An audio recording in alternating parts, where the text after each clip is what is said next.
When it becomes 2, we're going to start. I'll give you the second signal where you can introduce yourself and start. Well, anyhow, you just tell me start, then I start. Otherwise, I got confused. Okay.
Hello, everyone. I'm Samuel Mao, a Senior Director of Masdar Institute at Khalifa University. Today, I'm going to give you a brief introduction of technologies leading to sustainable energy transition. So the first question is, what is sustainable energy transition? It represents the switch from energy infrastructure based on fossil fuel like coal to a low carbon one like solar energy, where energy is generated from renewable sources. So let's first look at this figure, which is the world electricity generation, both history and projections. We can see from this figure in general, the global demand of electricity continues growing. And at the upper part, we can see that renewable energies, are the fastest growing source of electricity generation. And in 2018, about 28% of global electricity was generated from renewable energy sources, and the most, that's 96% of which was produced from hydropower, wind, and solar technologies.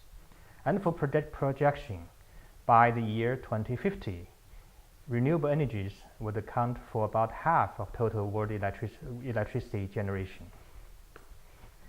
So the sustainable energy technologies I'm going to give you a brief introduction include solar, wind, biomass, geothermal, hydroelectricity, ocean energy, nuclear energy, and power grid modernization. Let's first look at solar energy.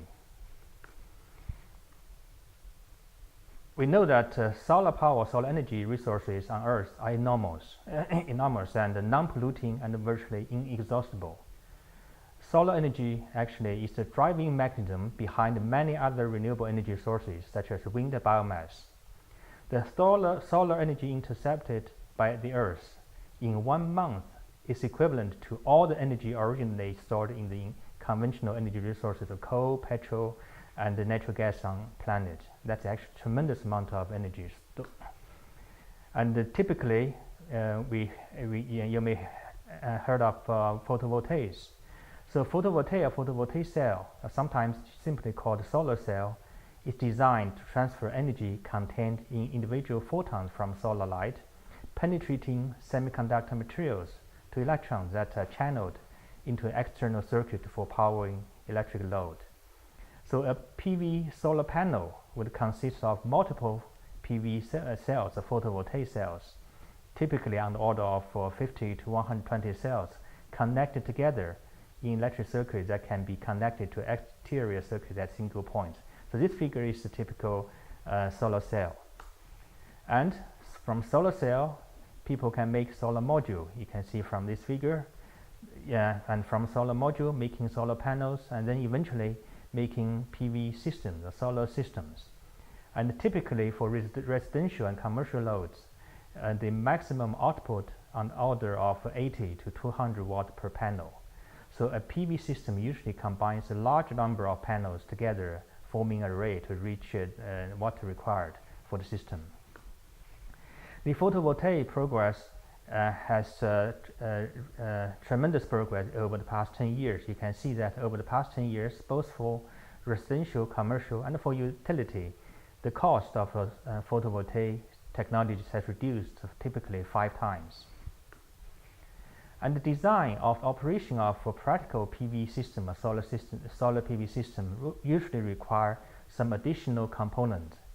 For residential, for example, an inverter is required because most of the PV system generate the DC direct current power.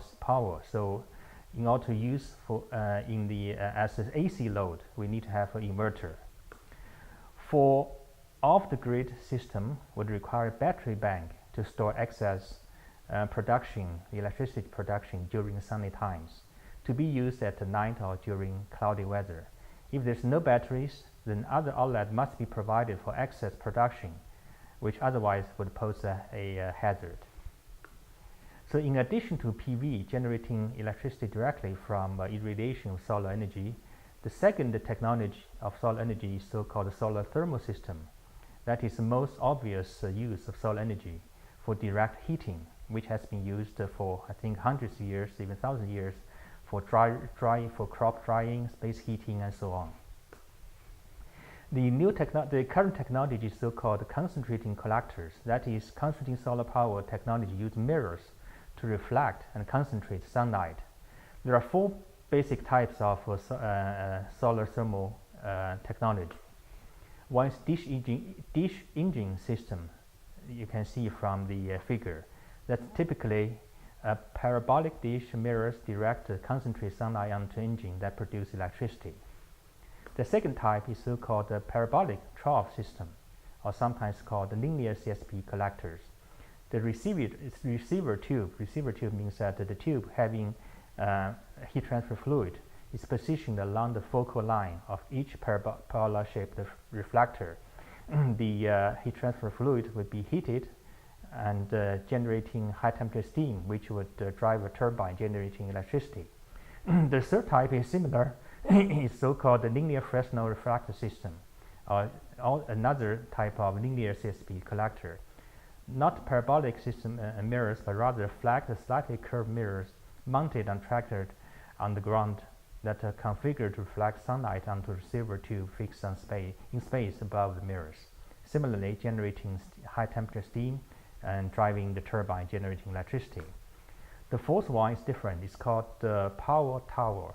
It's a large number of flat sun tracking mirrors known as heliostats focus sunlight onto a receiver at the top of a tall tower, and the heat transfer fluid heated from receiver used to heat the working fluid and generating steam and driving turbine generating electricity. The later part is very similar among these technologies, but the receiving part is different. For concentrating solar power, there's need of a thermal storage system. The challenge is that facing the widespread use of solar energy is reduced energy production when the sun sets or is blocked by clouds. So when there's no sunshine, then the steam won't reach that high temperature. So we need a thermal storage system to assist. So let's look at the second technology, the wind power. So wind usually is caused by uneven heating of Earth's surface by the sun. The amount of energy available in the wind around the planet at any one moment in time is very large. However, much of it is too far from the Earth's surface to be accessible. The energy in the wind turns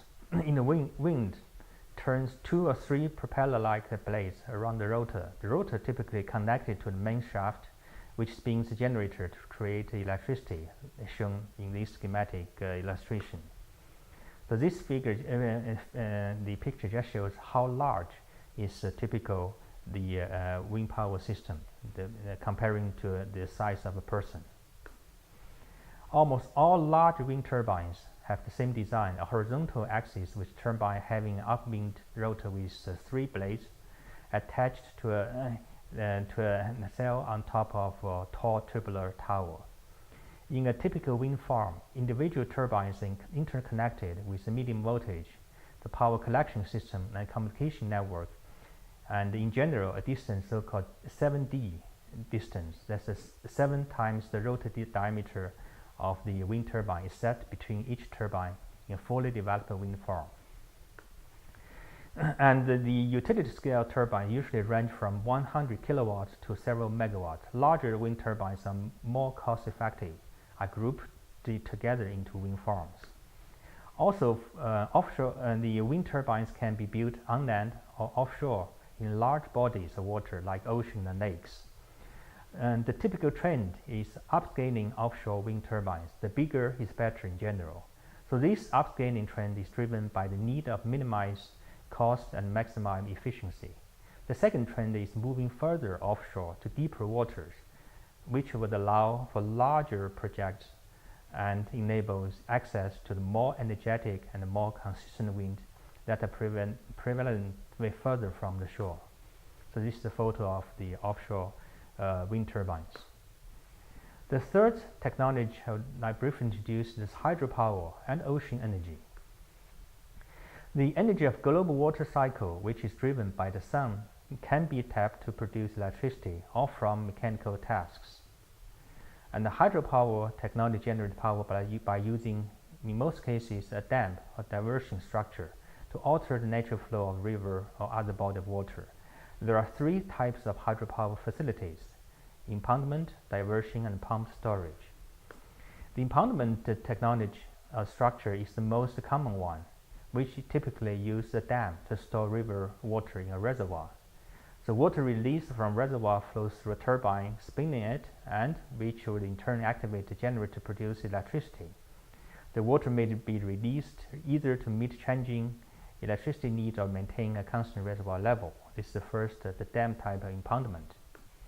The second type technology is called diversion. It's a diversion facility, sometimes called run-off river, channels portion of rivers through a canal. It may not require use of dam. It's a less expensive, less cost technology. The third one, the more and more such a system are built globally, is the pump storage. That works like a battery storing electricity generated by other power sources like solar, wind, and nuclear for later use. So it stores energy by pumping water uphill to a reservoir at higher elevation from second reservoir at lower elevation. When the demand of electricity is low, a pump storage facility will store energy by pumping water from lower reservoir to an upper reservoir. During periods of higher electricity demand, the water is released back to the lower reservoir and turns the turbine and generating electricity. And for this, the third one, the utility scale electrical energy storage.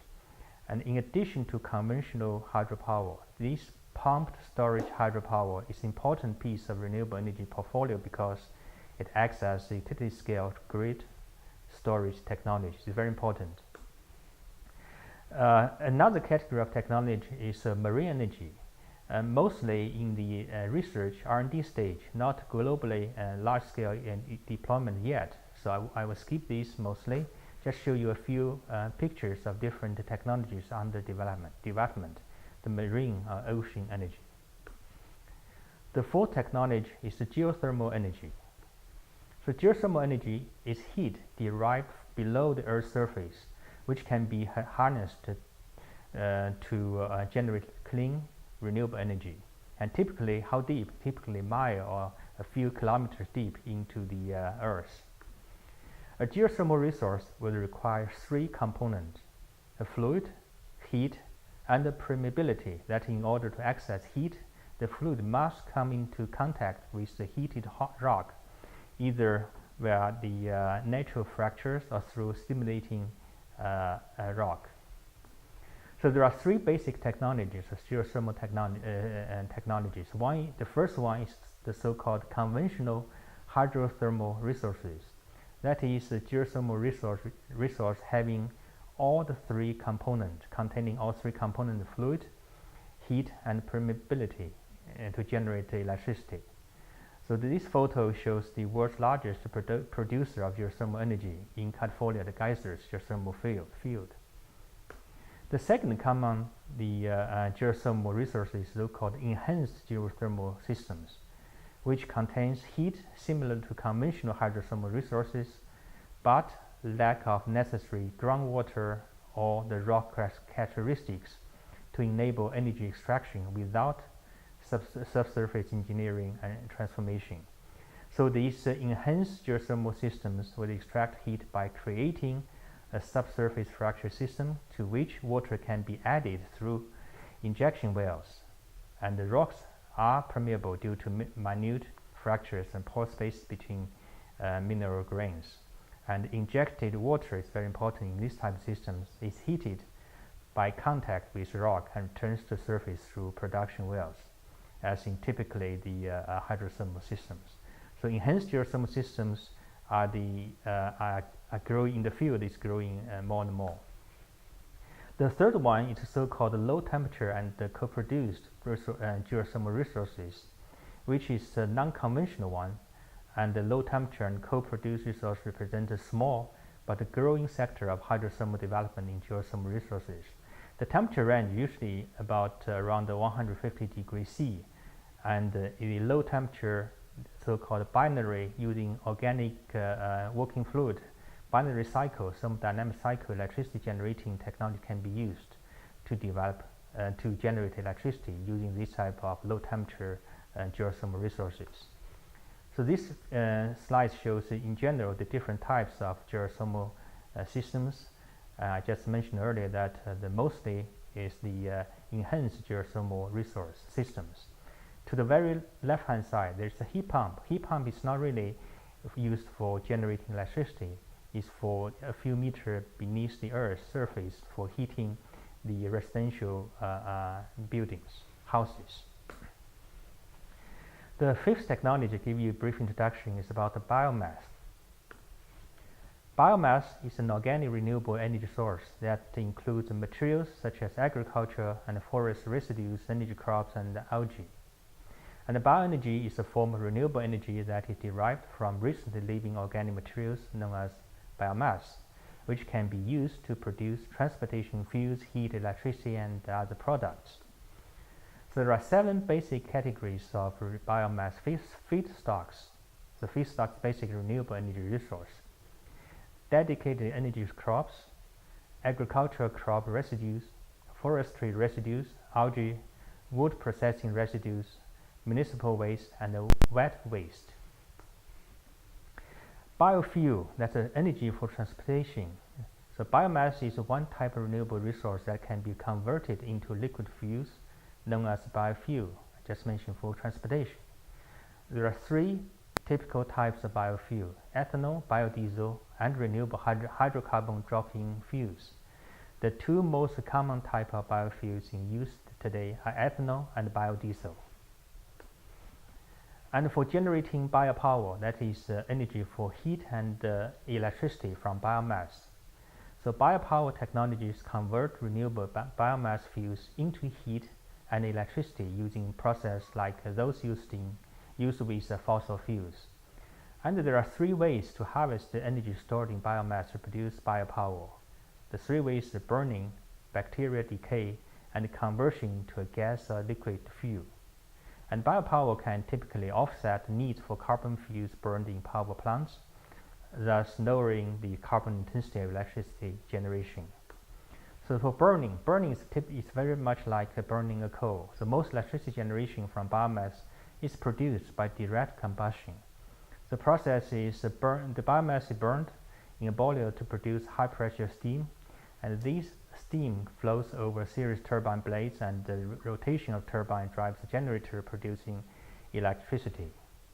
The second technology approach is so-called bacteria decomposition.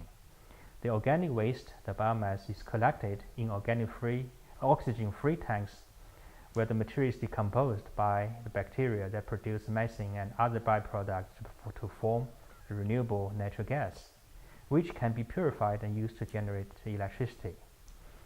The third one is a conversion to a gas or liquid fuel, and biomass can be converted directly to a gaseous liquid fuel through gasification and pyrolysis. So 3 basic processes. The 6th technology is nuclear energy.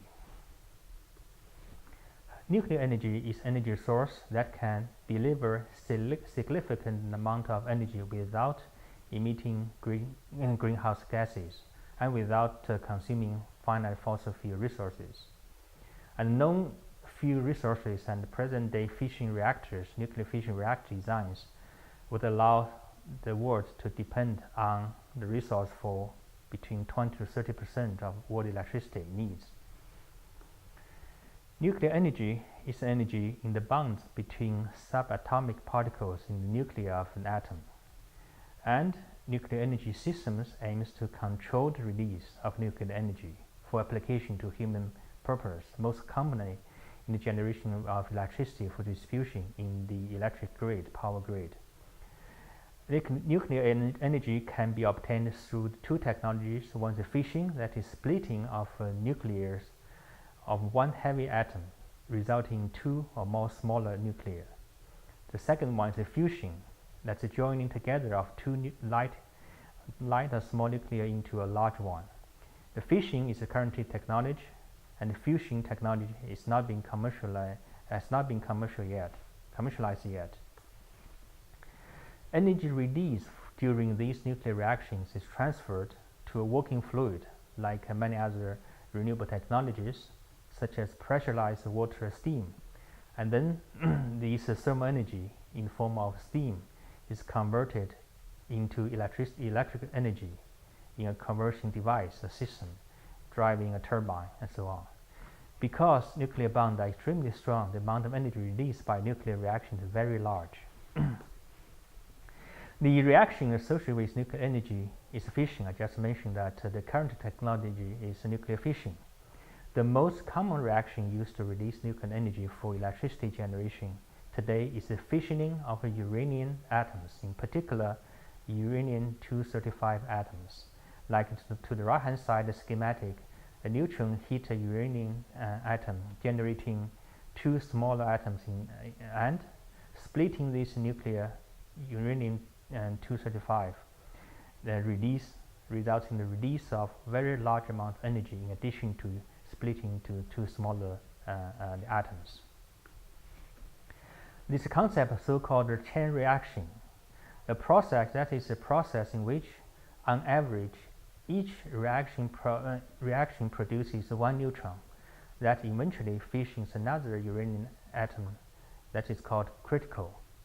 So this state allows nuclear chain reaction to continue indefinitely, since the number of reactions per second remains constant as long as supply of unreacted fuel is available. In the so-called subcritical process, the average fission producing neutron per reaction is less than 1, and the rate of fission will eventually discontinue. And in a supercritical process, the average fission producing neutron per reaction is more than 1, and the rate of fission will grow exponentially. That would be generate danger. And for reactor designs, so after more than about 400 nuclear power plants operating in the world today, most use water as a working fluid in two designs. So one is by using nuclear energy directly to create steam boiling water reactors, or by heating high pressure water to a high temperature, which can then be converted to steam in a separate loop. It's called so-called pressurized water reactors. So those steams again can drive a turbine generating electricity. This is a typical photo of a typical nuclear power plant. This is a schematic of the nuclear power system. Again, nuclear power generating energy, heating the working fluid, heat transfer fluid, either hot water or molten sodium.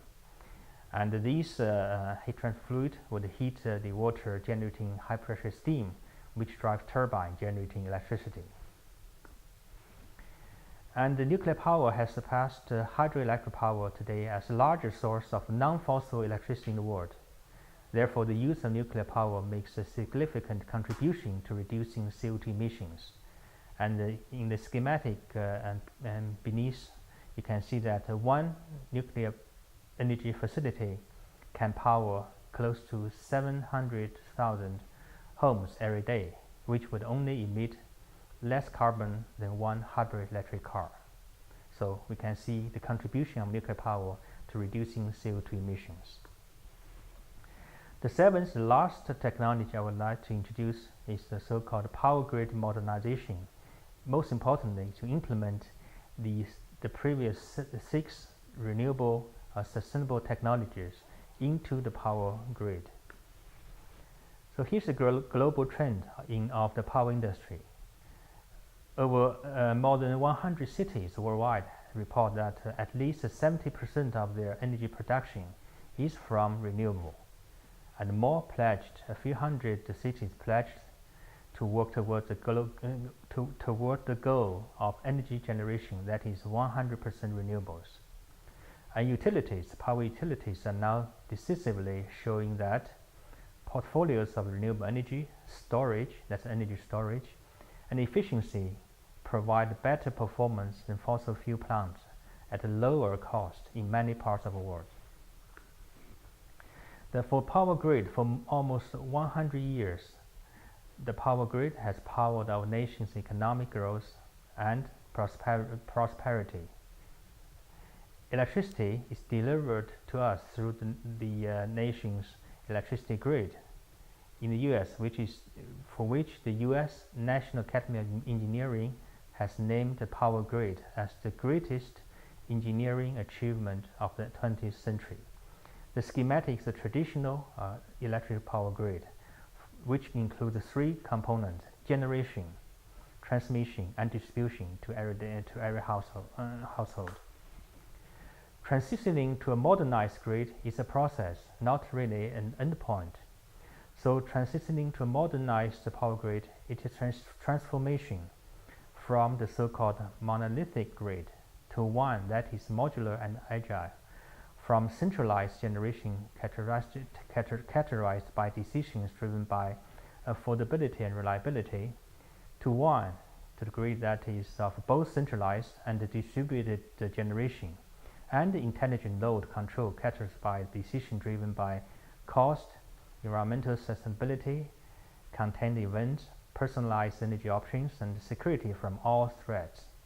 So transitioning from the current conventional power grid in the previous slide, the centralized generation, to both centralized and distributed generation, and other characteristics shown in the next slide. So a modernized grid, power grid must have greater resilience to hazards of all types, improved reliability, enhanced security, additional affordability, superior flexibility, respond to variability and uncertainty of conditions at one or more timescales, and increased sustainability through energy efficient and renewable resources. So modern grid must have all these. For grid modernization, there are two technology trends. The first one is the implementation of grid-scale energy storage. So energy storage plays a very important role in balancing power supply and demand, and is key to tackling intermittency of renewable power integration. We know solar or wind energy, they are not like the coal or natural gas-fired power plant. They have intermittency and variability variable type of the characteristic, because the sun or wind is not constant.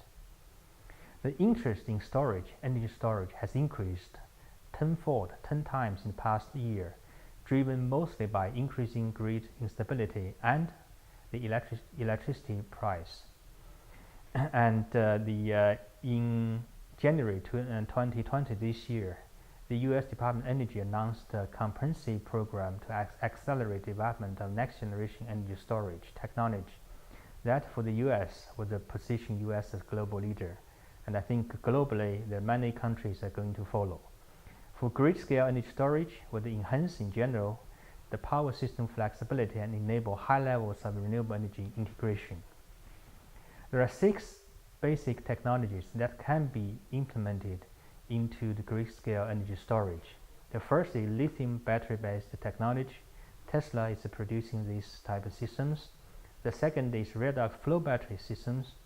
The third one is thermal energy storage. I briefly mentioned when I introduced the solar thermal technologies. The fourth one is so-called mechanical energy storage. It's a flywheel type of energy storage. The fifth one is compressed air energy storage.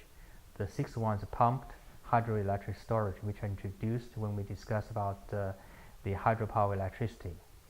And today, the current new market for grid-scale battery storage globally is dominated by lithium-ion batteries due to technological innovations and improved manufacturing capability and the resulting steep price reduction. Over the past about 10 years, the cost for lithium-ion based battery storage has reduced almost 9 times. A battery energy storage system is an electrochemical device that changes from the grid and then charged from grid and then discharged at a later time to provide electricity or other grid service when needed. And these grid-scale batteries are either paired with a generating source, such as solar farm, or placed on the transmission and distribution system, such as substations, to help balance electric supply and demand. So when we talk about the photovoltaic for the grid-scale, the photovoltaic, we briefly mentioned that battery bank has to be there in order to accept the excess electricity generated by solar energy. The second trend for grid modernization technology is the AI, artificial intelligence enhanced microgrid. So microgrid is not a concentrated power generation. It represents distributed generation. Microgrids are local energy grids that can operate either autonomously or connected to a traditional power grid and can provide energy independence, efficiency, and protection during emergencies. So microgrids are able to provide uninterrupted power and to balance load demand for consumers without changing power needs. And what is the role of artificial intelligence? Artificial intelligence, in particular, is a machine learning capability integrated with microgrids allows for continuous adaptation of real-time improvement of operation. So for microgrid, it's a critical link in smart grid evolution toward the decentralization, decarbonization, and digitization.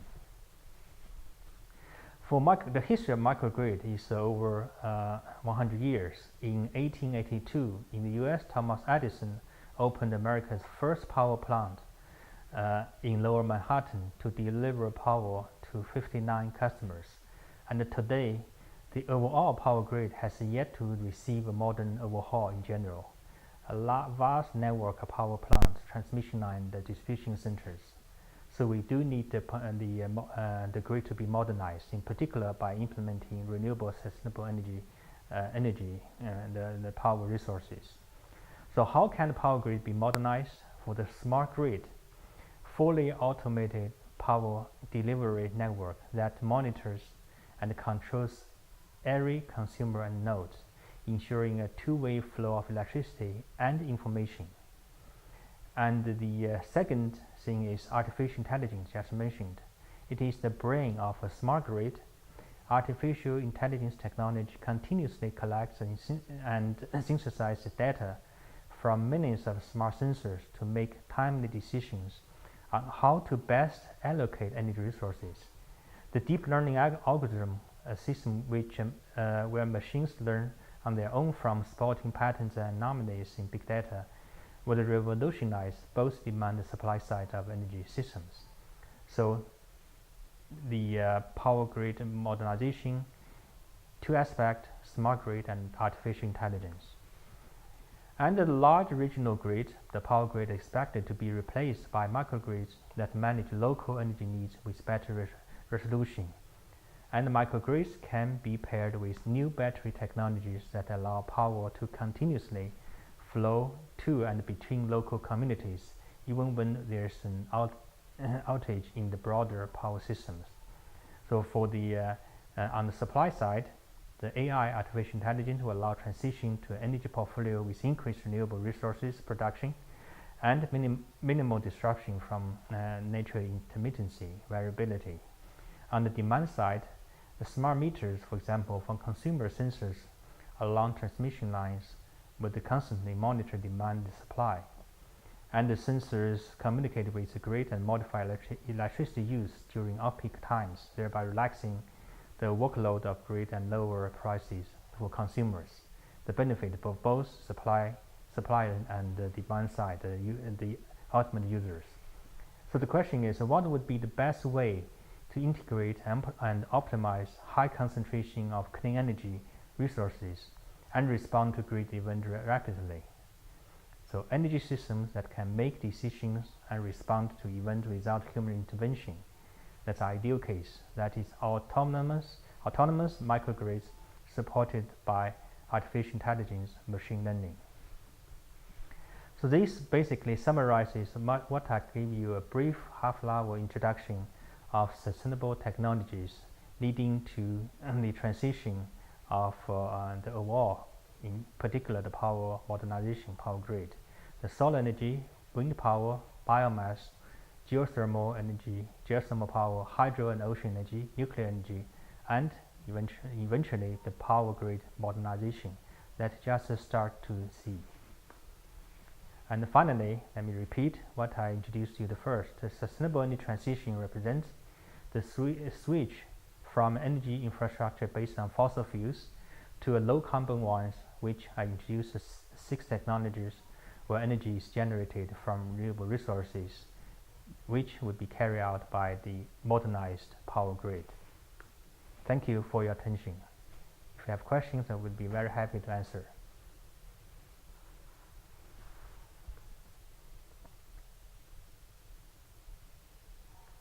The first question I received is, do you think that the solar thermal system, just a second, solar thermal system will have the future in the UAE, my answer is yes. Both solar photovoltaic and solar thermal system. I think in the suburb of Dubai, there is the I think world largest, at least one of the world largest solar thermal power plant has been built. At least it's been built, and that actually would provide UAE the renewable energy. It's part of renewable energy portfolio combined with solar PV.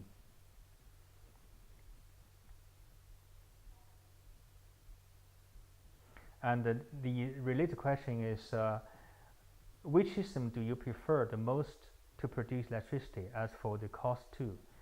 My understanding, this question is about the solar energy. For solar energy, the solar thermal technology, I just introduced the 4 solar thermal technologies.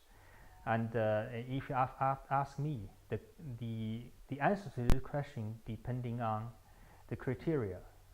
The criteria for commercial use is the cost. So which of these 4 technologies have at this time the lowest cost? At this time, large-scale construction of the tower technology, like the one built in the suburb of Dubai, would have the most possibility in terms of the lowest overall cost of construction, operation, and eventually the electricity generation. So my answer, short answer, is the tower technology, solar tower technology, for UAE.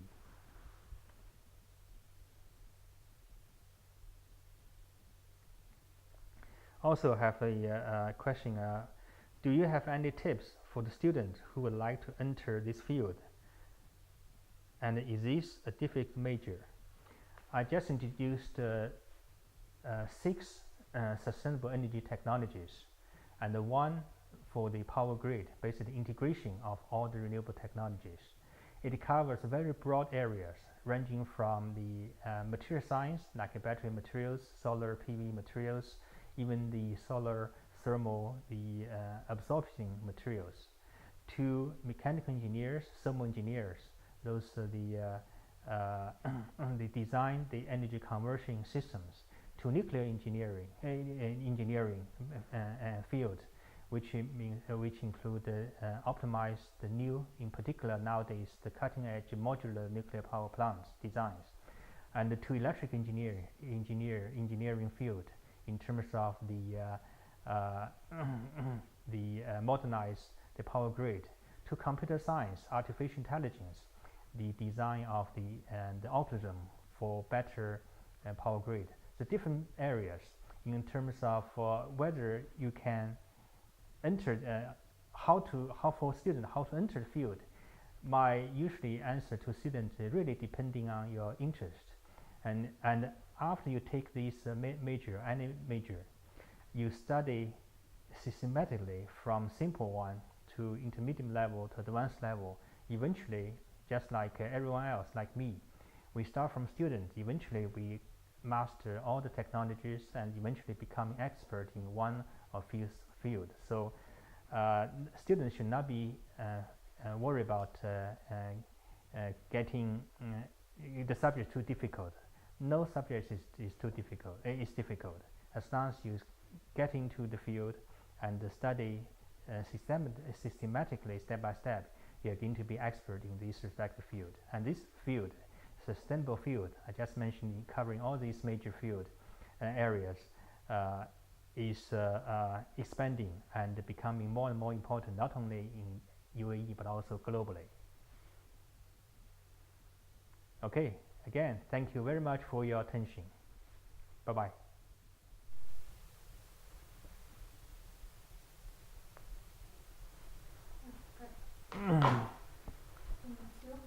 Okay, I'm done. Yes. I thought 40